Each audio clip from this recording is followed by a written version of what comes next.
Talking of unbeaten records, let's start with yesterday's football. Arsenal, of course, beat Man City 4-1 on penalties to win the Community Shield. The City boss Pep Guardiola spoke to talkSPORT after the game to discuss his side's preparation ahead of the new season. He said that even though his side are still a bit short on match fitness, he was happy with the team's performance. We start later and we go to Asia, and there you cannot train absolutely proper training session, energy the game, we come back, and today a lot of players play 90 minutes and the team behaved much better than last season against Liverpool. Like we said, we have to avoid that. It's not about winning or losing sometimes, so we cannot win all the time. I think you say that when you lose the Community Shield, it's not about winning or losing. If you win it, it's all about winning. I understand how important it is to win it, right? I did think that your celebration was a little bit over the top. When it's Arsenal, people have always got something to say. Always. No, I think it's when you win the Community Shield and you celebrate like you've won the World Cup. No, I think we celebrated against Fulham, and there were other games last season where this. I think that's because you were going for the league. Yeah, exactly. But this is a friendly. No, this is a friendly. It's more than that. Because I'll tell you what it is. It's because Arsenal just can't get over the hump of Manchester City. They've had Arsenal's number for so long. You didn't beat them. We won the cup, so clearly we won. I know, but in 90 minutes you didn't beat them. It doesn't matter. With 100 minutes. If the game's 100 minutes, you've got to beat them. We've done that. You didn't. Okay, did we win the game? Yes or no? You didn't beat them in 100 minutes. No, but everyone's going on about we've stopped the rot now. You didn't beat them. No, we did beat them. On penalties, we beat them. And psychologically, it's more than that. It's not just about a friendly or glorified friendly or whatever it is. It's about beating Manchester City in a competitive game, because you saw the way Pep, and this is what I'm talking about, you saw the way Pep celebrated when Manchester City scored. Now, if he was somebody who didn't really care about that type of fixture... Yeah, it might be been because of who scored for them. What, the young boy? Yeah. Maybe, but he jumped off his seat. He was fist pumping the air and that. So I can understand. So obviously it meant something to him. But for Arsenal to get going into this season, psychologically, it was huge for them to get over this result. Because City have absolutely walloped Arsenal for the last, 3, 4, 5 years. It was massive for Arsenal, that. I know it was a bit fortunate at the end, but it was about more than just that result. It was about going forward. A lot of they rested a few of their key players. You played your big three, as it were, your new signings. Timber. Had a few missing, though. Yeah, what did you make of Timber? I liked him. Looked good, didn't he? Yeah, he played well. He could play comfortable. He could play that inverted kind of fullback role really well. Yeah. Declan Rice, I mean, all the eyes were on Declan yesterday because of the price tag. Yeah, played well. Kind of grew into the game. I mean, we saw from a defensive standpoint the way he can get back and kind of get wing back position, that turn of pace. And as he progresses and plays in Arteta's system more, he will get better and better. Where? Because he played wide of the three, right? Wide left. I think Declan, you look at the way he plays. At West Ham, he was restricted because he had to protect the back four. I understand that. But with what he's got in his locker, his tools, in his tool bag, he can push forward. He can stride forward. He can score goals. He can create. I think Arteta, with Thomas Partey, has to be in the team. Yeah. That's first and foremost. If he's there, the anchor. But is Thomas Partey not playing the role that you think Declan Rice should? No, I think Thomas Partey. Because if you'd have asked me last season who was better, I would have said Thomas Partey. Yeah, the last 2 months of the season. He was injured. Do you know what I mean? So, but I would have said Thomas Partey. Yeah, okay, yeah. But if you can get Thomas Partey playing there, getting Declan Rice playing more that Xhaka role, where he gets into the box, joins in, and then you've got Odegaard. For me, that's Arsenal's perfect midfield three. Okay. You don't mind him playing wide out left? No. Left. Okay.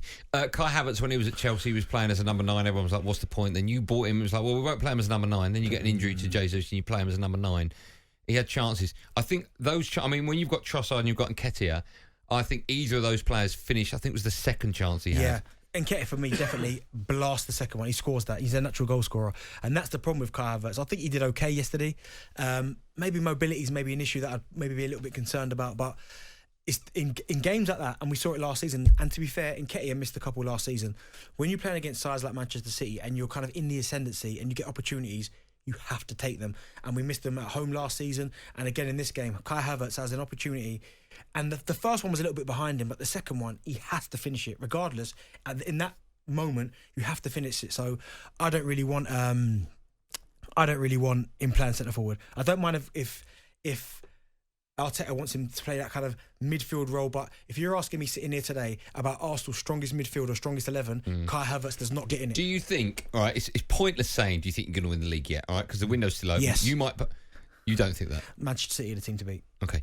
Do you think if you are going to win it, if you're not going to win it, it's going to be because that area you haven't strengthened in? And I mean by Kai Havertz coming in, he's not a replacement for Jesus. He's not a goal scorer. He's not going to get you 15 plus goals a season. Well, do you know, I would prefer Eddie Nketiah or Balogun to play that 9 role over Kai Havertz. Because do you think that could cost you the league? No, because if you look at last season, a lot of people spoke about when Gabriel Jesus went down, that's it. The league's gone. Nketiah stepped in, and certainly that initial period, he was brilliant. He was. Absolutely brilliant. Give him that confidence. Give Balogun a run if you don't fancy Nketiah, but I'd prefer to see those two natural centre forwards playing in a natural position over Kai Havertz because we saw the same issues at Chelsea. Opportunities missed. Good player, not taking it away from him, but he's not a natural goal scorer, a natural forward. So for me, Nketiah and Balogun have to play ahead of him.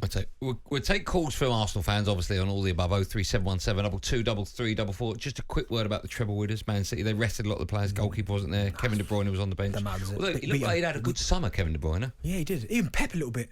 Yeah. A little bit as well. But, when it comes to playtime in the Premier League and they start. Yeah. But Manchester City, I almost feel like they don't get off slowly, but they don't.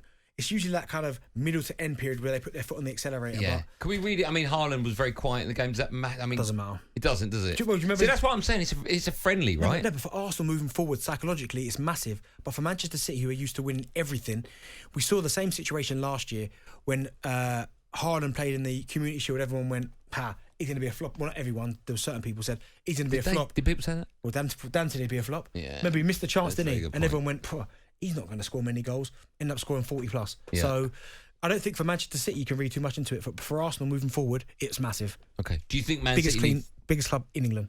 Who? Why have you got to ruin it? Why you've done so much good work in the first 15 minutes of the show, you go and ruin it like that.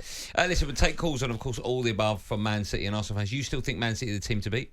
Yeah, 100%. And if they don't win the league, who do you think are the second favourites? Arsenal. Seriously.